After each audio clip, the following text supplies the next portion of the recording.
swooning for some jazz. Let Nothemba Madumo serve you up some jazz and beyond. On 702 and CapeTalk. Jazz and Beyond on 702 and CapeTalk, where you come for the jazz, you stay for a good time with me, Nothemba. And as usual, we have the most amazing guests here on Jazz and Beyond. And today's guest, I must say, there are some artists who sing songs, and then there are those who build worlds around sound. Our guest today has this voice that I'd say it doesn't just carry melody. There's memory, there's tension, there's some release in it. Sometimes there's even some silence itself in the voice. She does compositions. She's an educator. Or should I say maybe she's a sonic storyteller. You might by now know, let me switch off my phone, know who I might be talking about. Gabi Motuba. How are you? Thank you so much for that beautiful introduction. It's my pleasure. And can I just start by congratulating you for being the 2026 Standard Bank Young Artist for Jazz Award winner. Thank you so much. Oh my gosh, I can't even tell you how happy I am. I can imagine. When you got the call, where were you? What were you doing? Did you jump, scream, or did you just lose breath? Yeah, I was so excited. We got the call. We were on our way back home from Cape Town. I think this was like late December, early Jan. Oh, already? Somewhere there. Okay. Yeah, already there, yeah. And you've kept this a secret. Yeah, it's been so hard to not tell anyone. But of course, I inform my family, my friends, close colleagues as well. There are certain musicians who know. Okay. Yeah, but it was just such a full circle moment. I just felt like, wow, okay. No. But what does it mean for you, though? It means... Considering all the other winners in the past years, and this year belongs to you. It's a bit, I feel so honored. Yeah, I grace the presence and the platform that has been shared by the greats. Siama Kuzeni, obviously she's she's been such a great influence for me in my career. There've just been so many. I mean, I'm among just the young jazz musicians of this time. Yeah. The Benjamin Jafters, Andile Yanana, just really great musicians that I'm really pinching myself that I get to share the same stage and atmosphere. Yeah. Did it also maybe make you wonder what you'll have to do with this title now for the for the year 2026? Of course. But and what ideas came or what did that thought come with? I'm that overachiever. You know me. Yes. I always think I've got my own plans. Immediately I thought, oh my gosh, I'm going to do that one project that I've really wanted to do.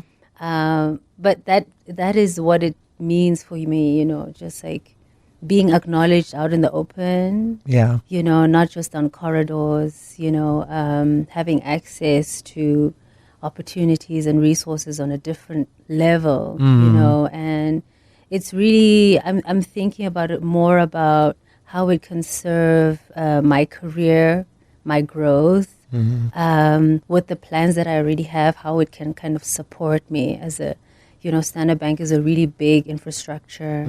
And I'm thinking about the ways that it can be used to support the arts, to support me as an individual. And also just, to have my name, my music go a bit further. Yeah, because a little bit further. Because now when we introduce you, you're gonna be Gabi Motuba, the Standard Bank Young Artist, a Jazz Award winner. Ooh. that it'll always precede your name. Let's talk about, because I can imagine it does also make you think about, wow, look how far I've come. Let's go to where it started for those who may not know, because honestly, just listening to the kind of music that you do, the kind of compositions you have, also even the choice of, as an educator, what the knowledge and information you want to share is not your run of the mill kind of, there's something that is special and different and unique about who Gabi has become. And a lot of us, what we are today, has a lot to do with what we were exposed to when we were young little crazy little children and excited about the world. And I also just think it's such an advantage if you have parents who expose you to everything, so that you are able at a young age to know what resonates, what you were pulled towards, and some of it stays with you till in your adult life. So for Gabi, home was like what? And at what age did she decide, no man, there's some sounds and voices that are coming, I need to say? Were you 2 years old or what was happening? There's so many things that I think added to me pursuing music. But when I just nitpick and try to figure out exactly what inspired me to just take the plunge, it really has to be, I think, the interest of music from my father. Him playing music. I don't know. It was a combination of my parents, my father's love for music, and I think my mother's courage to just try out new things. She's a woman of just interest. When I remember a time when adventurous one. She's an adventurous lady. Now that I think, I was like, this lady, she never, she was just always there. She was just always open to trying new things. Yeah. I remember when even television was coming out, a couple of houses in the township, were getting DSTVs and stuff. And everyone was like, no, this is going to melt children's brains. Don't buy this thing. My mom was like, oh, absolutely not. We are buying that thing. And we're going to test it out and we're going to hear what's going on. And I think that was their combination. That is my dad's for music and sound and the arts, and just my mom's adventurousness. That just was a perfect kind of combination of me finding an interest and actually finding more and more places to explore it. Even state theater. When I was younger, I think there was just that transition when Black kids were able to actually go to the state theater for after school programs. There was just that small gap, just after apartheid. And my mother was like, oh, my daughter is old enough. I think she heard they were saying maybe from 5 to 7, maybe it's the entry. And I was still in pre-primary school, and she thought, "Oh my goodness, I'm taking my kid to this thing." So she wanted to be involved in the world so much, and never held back, and just wanted us to be exposed to as much things as possible, And That's in lovely. that experience came music. In that experience, I heard what I liked, and I just decided to pursue it more and more and follow it more and more, and not give up, and yes, there's ups and downs, but I was like, I think that What music was your dad listening to that you got exposed to? absolutely everything. Ne? Everything. My father just loved really good music. We would listen to Boys to Men, to Sade, to Kwaito. We would listen to Sting. He was really a big fan of Sting. Yeah, he loved those melodies, those stories. Abdullah Ibrahim, we'd listen a lot. That Dollar Brand album, I knew it even before I knew what jazz was, who Abdullah was. And I remember hearing it back in university, and I was like, my dad used to play this all the time. Like, what is that? So those were just those coincidences. I just didn't realize that was happening, but it was making a big, big impact on me. And I think he never shied away from playing, even like Whitney Houston, a lot of her pop records. We used Michael Jackson, of course, the Thriller album. My parents were just, they were of the times, and they were trying to keep up, but at the same time they had a deep love for the arts, for music, for people, for community, and this is what was happening in Mamelodi at the time, And I think that in itself is what has, that combination is now you're a fruit of that. Definitely. You're a fruit of that. Definitely. I am made in the image of that moment. Yeah.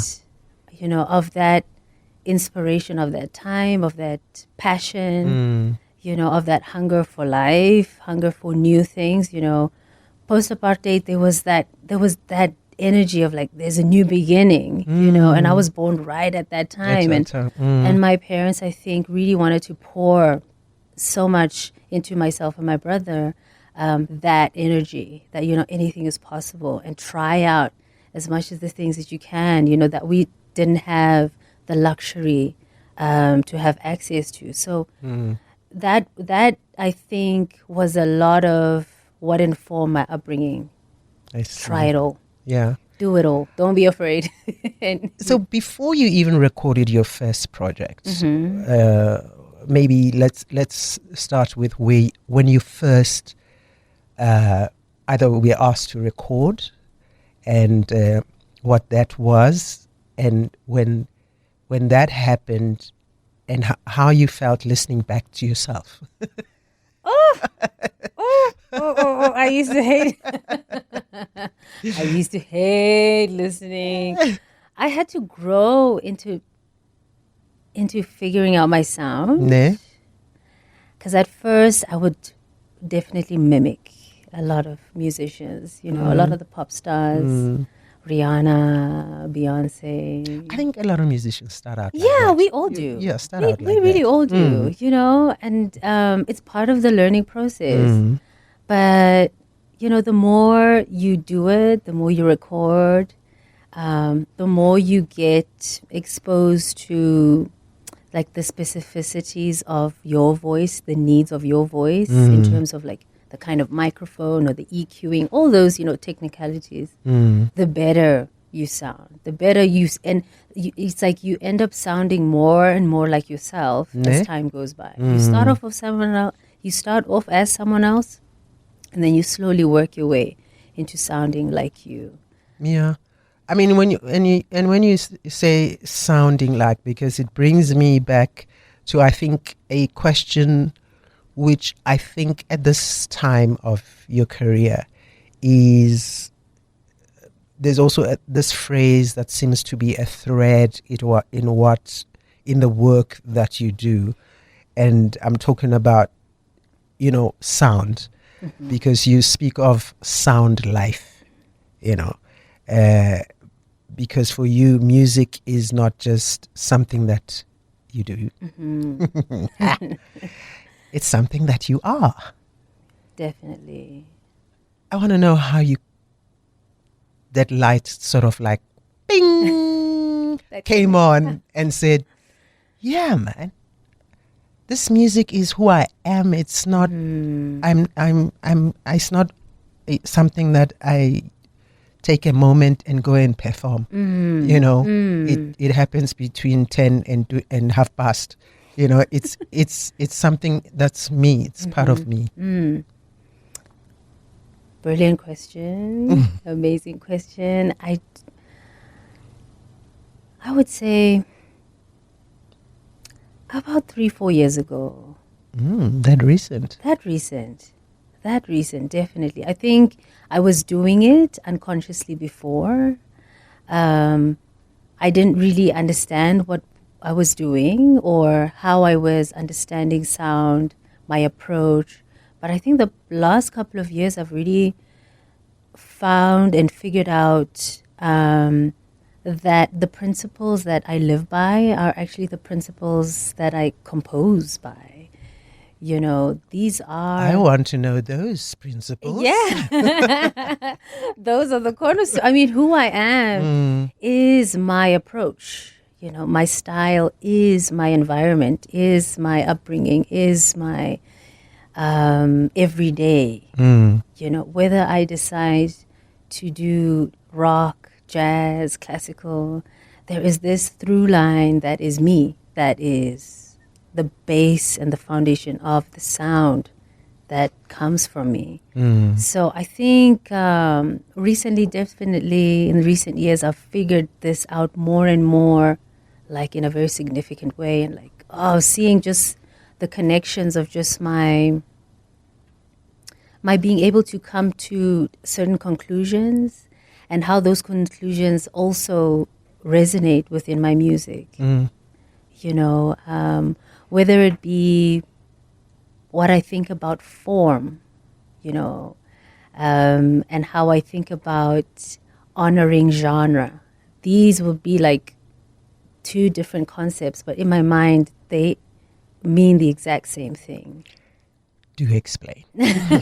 So form in the sense of like a border, a country has a boundary, has a border around it. So this is form. It has a beginning and an end. It has a territory. It has rules. It has something that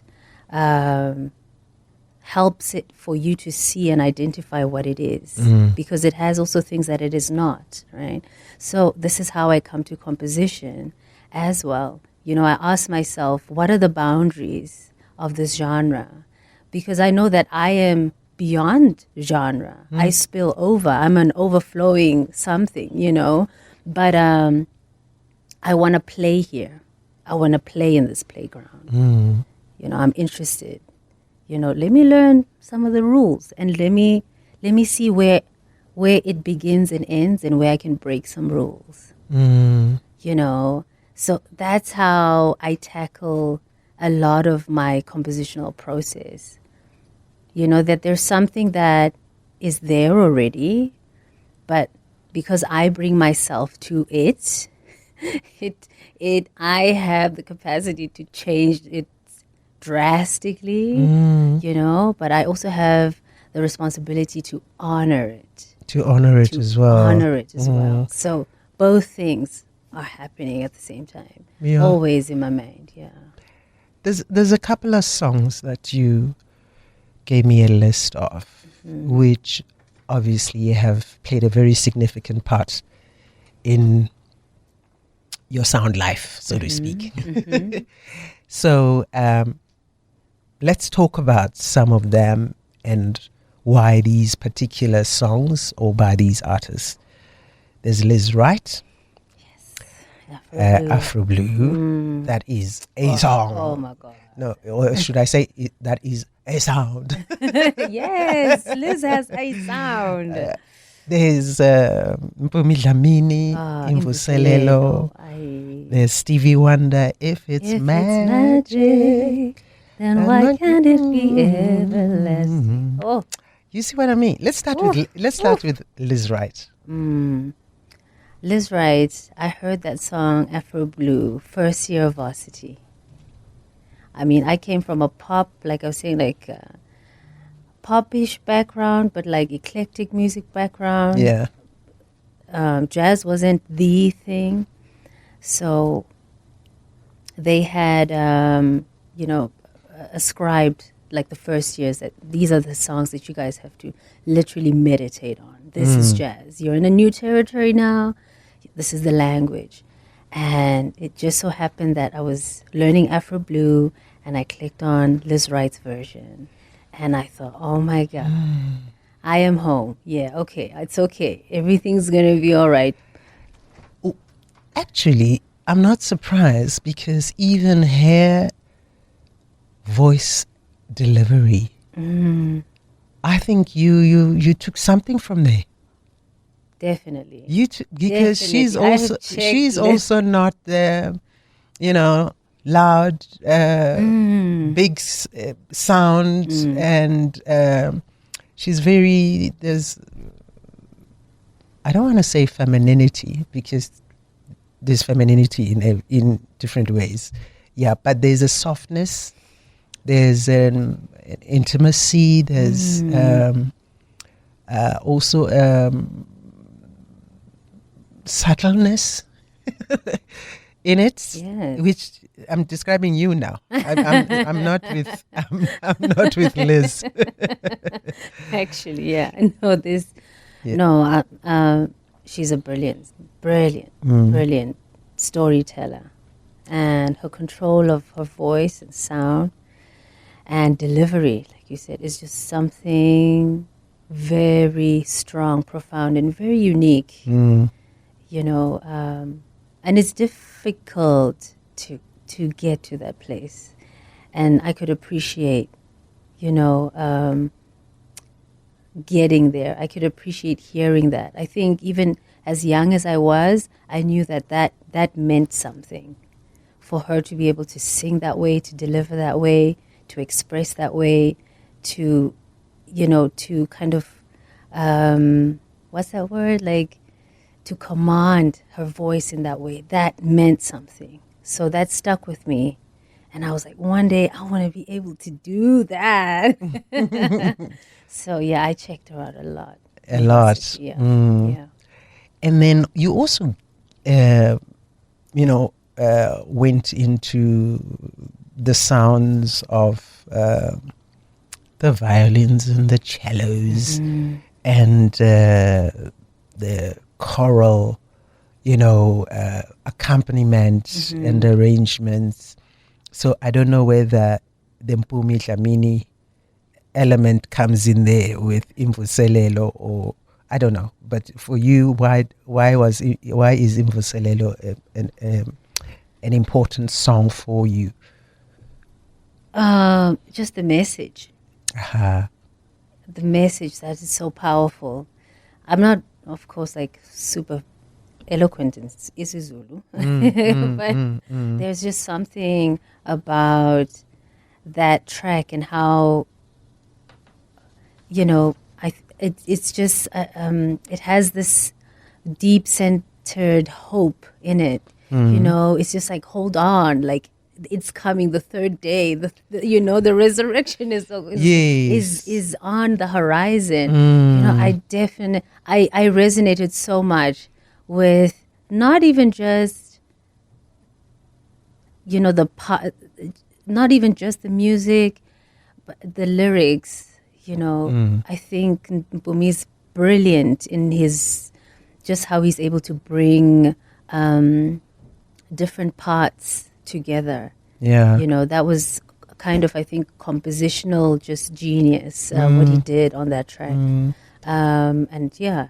And I think maybe it also resonated with the work that you have done, for instance, with the Sabbath, where it has become, the black existence, translated into sound, has become important to you in your messaging as well. And when did you also now think, when I do the work and I do my art, it needs to mean something. And does it need, and meaning something, does it, it has to mean something that's important to me and the world around me. And that Black existence is what you chose, or maybe you thought that's what you know best. So what else can I do life about? I'm Black, and I Exactly. Definitely. I mean, I knew from the beginning I didn't want to just make frivolous music. This was a very big, even from a kid, I felt I needed to ground my music in something, because I felt when I listened to music that truly moved me, there was always a deeper, more profound message that sparked conversation. It sparked tears. It sparked, contemplation. It sparked debate. That was the kind of music. I mean, even just off the top of my head, if I think about the song by Sting, An Englishman in New York, that's such a big racial kind of conversation that, put to the fore, can be placed in another geography with different races and inspire talk and conversation in the same, appreciation. So, and that was the kind of music, like I said, like my parents played at home. It always had an undercurrent of like what's happening in the world, and a need for empathy, a need for change, a need for freedom. So I think those were just the recurring themes in the music that I connected to. So I wanted that in my music. It grounded me, and it gave me more confidence. Was that Order My Steps part of that? Yes. That whole album, the Sabbath. It's like, I still feel so privileged that I wrote that. That I can't even say I wrote that came through. I feel so young sometimes to have written something like that. When I listen back to it, I'm like, oh my gosh, Gabi. That's deep. That's deep. For your age. Exactly. I'm like, oh my God, girl, how old are we again?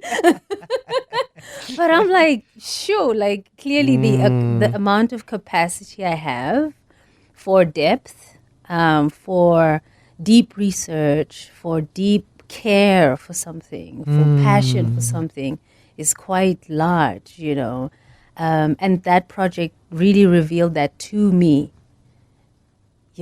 I didn't know I could go that far, but that project really did open my eyes to the capacity that I had, that to say, oh, okay. Where else did it take you on after its completion, in terms of what else is out there that I can dive into?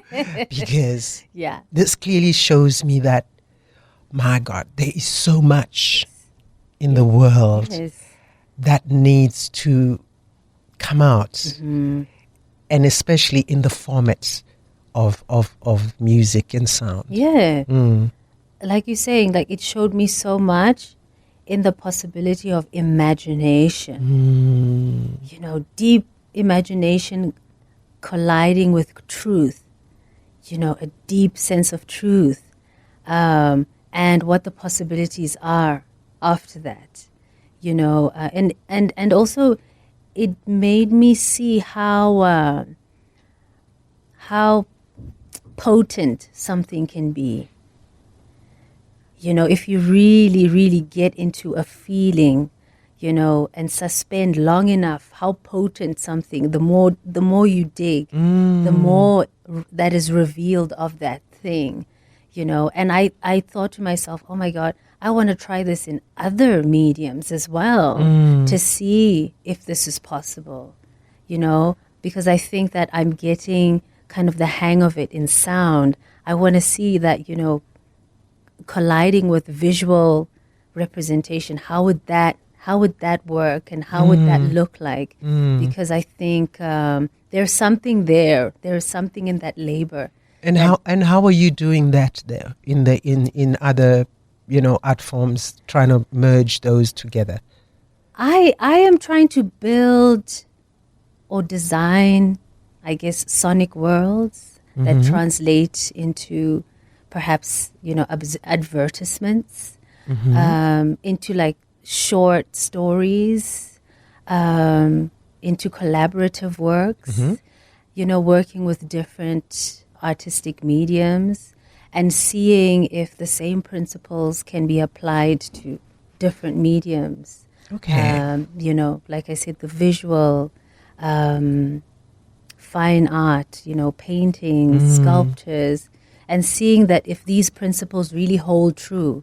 Because for me right now, they hold true in sound, and what I believe is that something that has been tested in one region is most probably likely to be applicable in another region, and to meet like-minded, artists and have these kinds of conversations that, have you found a way? I was actually about to ask you as to, in the in the music community that you live in, are there some musicians or other artists who are like, this woman is crazy? Probably. Listen, I wouldn't put it past. Or are they all getting it and understanding where you're coming from? Oh. And the fact that there is some positive response inspires you even more, that Yes. I'm not alone in this. No, yes, definitely.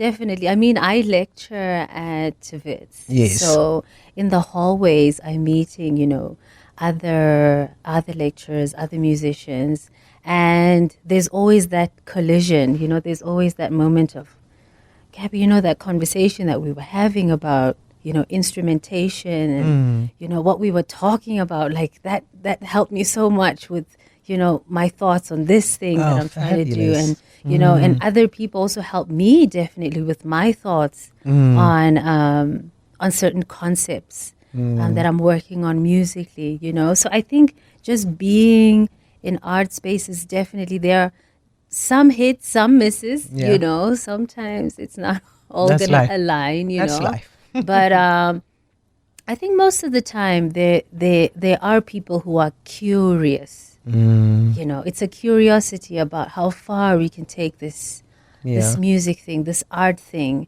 How are you finding your students and their responses to, and especially it's just in the way you let them in on this information and knowledge? Yeah, they're quite blown away a lot of the times. It's very, I mean, it's still the way that I teach, the way that I understand sound is still, quite young here in South Africa. I think perhaps globally, because of access and sound studies and how sound studies has really grown so much in other institutions, there's an advantage there. But for here, we're still kind of dealing with, the traditional kind of way of learning music, and how music is still very much attached to the stage, attached to your instrument. And only recently, it's really starting to grow into that conceptual framework. It's like, what is the concept? What is the question? Why are we doing this thing? What are you trying to say? How are you using your instrument to say this?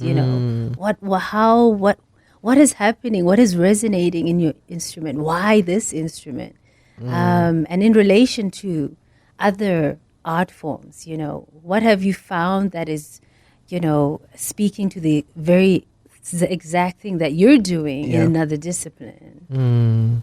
So this is very young here in South Africa, that kind of thinking. No. But I think more... I guess it requires the to be inquisitive about it, yes. and wanting to learn, research, delve into it, and listen to other things. Yes. And not confine yourself to what you think. Definitely. You like or you want. Definitely. Kind of thing. Yes. Which also comes back to some of the other songs you've highlighted as being important to you. Of course, Habi, Tumi Mokhorosi. Of course. Inner Emergence. There, of course. Who you work with very, a lot, very closely. Mm-hmm. How much do you two influence each other in terms of outlook, where you still respect each other's truth in what you do?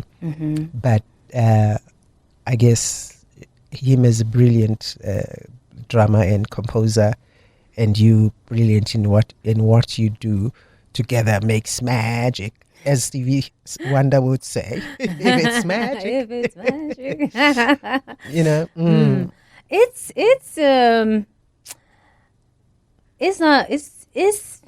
It's good, but it's not that easy because we're both musicians. We can step on each other's toes. I'm sure.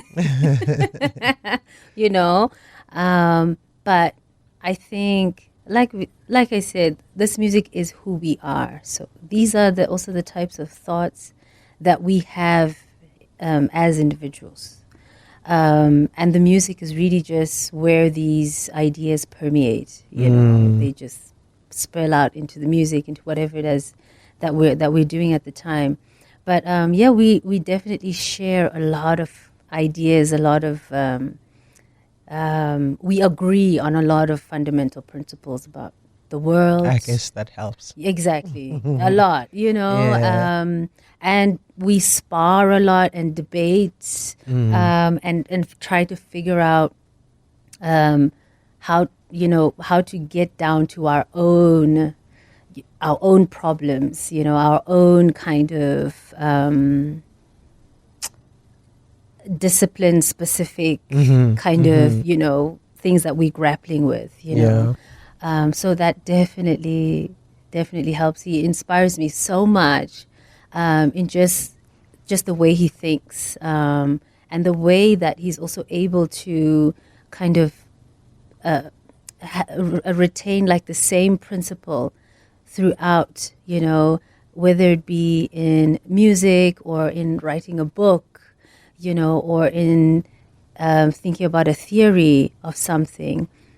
Just the same thought that holds throughout those three different platforms, those three different worlds, those three different geographies, but still honoring the geography, but keeping himself and his fundamental principle like very prevalent in there. Touring together. I mean, you were in Brazil together not so long ago. Yeah, that was cool. How was that? How were you guys received there? What were you actually doing? Were you performing? Yes, I was on a tour there. I was performing the Sabbath at the Sesc Jazz Festival held in Sao Paulo. We were in Sao Paulo. We went to Porto Alegre. We went to also Franca. So we had a nationwide tour. It was incredible. And for one of the performances, we actually are due for an album release of one of the performances. So Sesc Jazz is going to be releasing The Sabbath, again, kind of another iteration, which is just a 5-piece band, which is myself, Dumi, Themba Mashoane on the cello, Vims, Tim Kosi Mavimbel on double bass, and Reza Kota on the guitar.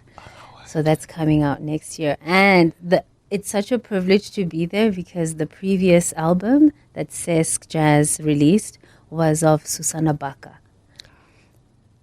So That's already I was like, that probably is why she's on the list of your songs. yes, and 2 songs. I was like, oh my, that was really incredible to hear that and to know that the music is being received in that way. And Yeah, because I'm thinking, if I went to Brazil, that's also still one of my boxes I need to tick. Is I just want to hear the music.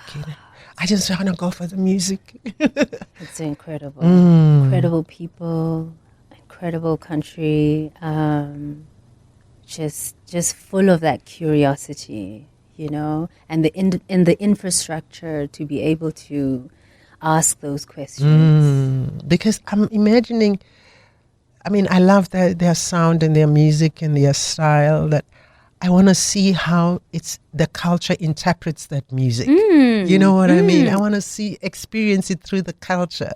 It's very similar to Joburg. I can imagine. It's very similar to home. Like, we felt so at home. Ne?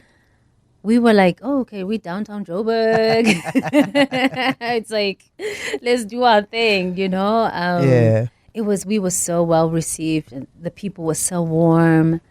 And yeah, it was just a beautiful connection to make. And then you also had Andile Yanana, Oasis. Of course. You had Cassandra Wilson, Harvest Moon.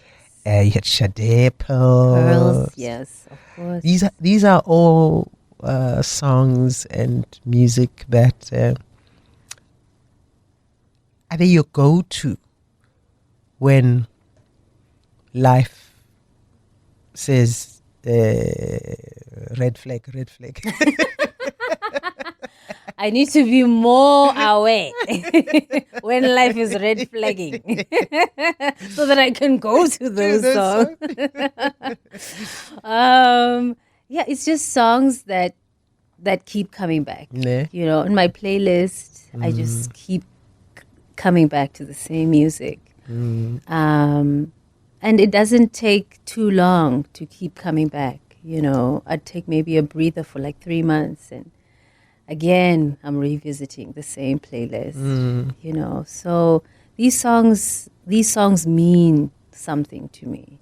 I've still not figured out all the way exactly what, but I know that these musicians, Sade, Susana Baka, I forgot to even put the Concha Buika. Okay. These voices mean something. They carry a profound history, a teaching, a revelation of sorts within them that I'd like to be part of that lineage. That's I desire for my sound and for my voice to hold that kind of, which is going to be one of my closing questions. When you dream and you say, I'm dreaming big and this is where I see Gabi, as when one day I leave this earth, I want them to think of me as this movement or this person or this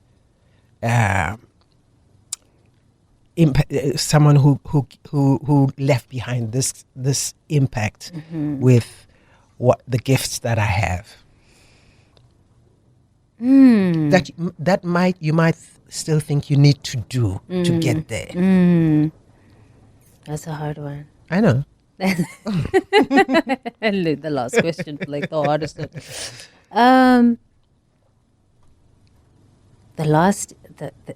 The lasting impact, what would I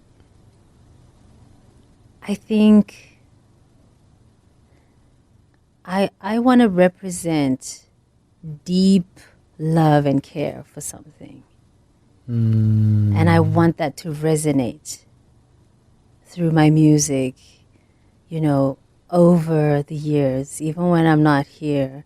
But for people to take away that possibility, to be inspired by that, to the ability to just absolutely fall in love with something, with a process, with a discipline, with a sound and suspend it for as long as possible, to draw from it as much as possible.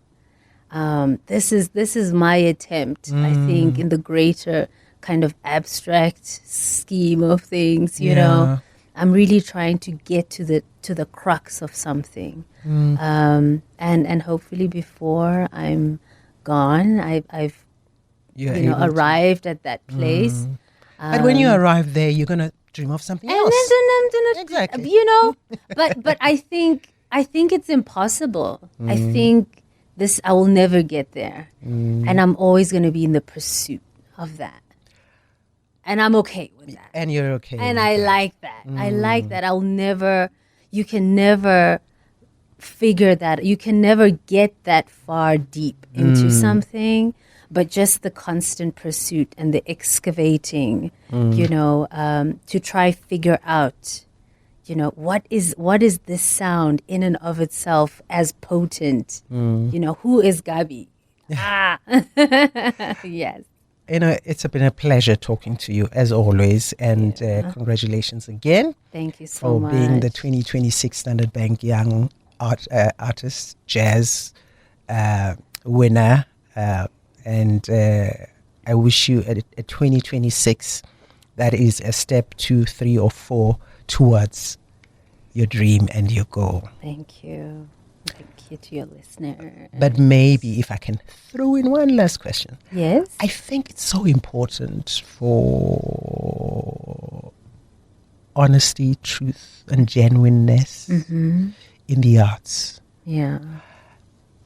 But it's difficult to find who you really, really, really, really are. Yes.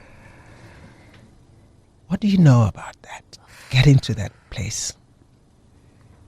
It's, like I said, it's almost impossible. Because you're up against, there's a term, you're up against your flesh. Your soul is up against your flesh, And to get there, I think requires a great sense of self-sacrifice, a great sense of bravery. I always tell this to my students, you might hit on something that is not popular at that moment, and that's going to be the test. Those are the moments that carve out who we are, when it's not popular to say what you want to say or be who you are, but still having to honor that, still being in the boundary of what is and not losing who you are and the truth of what you are, and being able to have that delicate balance and no shame. That's what this album has taught me. Absolutely no shame about your sound, your perspective, your point of view, your taste, and being able to be fearless and kind of just, that's a non-negotiable. If that can be a non-negotiable, and work from there, I think so. Yeah, I from think, there. yes, Yeah. this is who I am Yeah. for now. Yes, correct. Because we are Tomorrow, evolving. next year, Yes. I might be different because Yes. different things will have happened, or I would have experienced. I would have changed my mind. Exactly. Yes, I and like to that. honor that. Yes. Exactly. Yes. But still being true at every stage At every stage. of who you are. Fantastic. I love that. Thank you. Thank Gabi. you for having me. This was so beautiful. It is my pleasure. Yes. Album soon, collaborations. Don't. We'll see. Yeah. We'll see. We're We'll see. still on holiday mode a little Okay. bit. I'm just taking it all in. All this in. Yeah. Yeah, no, I'm sure, this award will take you places in 2026. Thank you so much. My pleasure. Come for the jazz and stay for the good times. On Jazz and Beyond with Nothemba Madumo. On 702 and Cape Talk.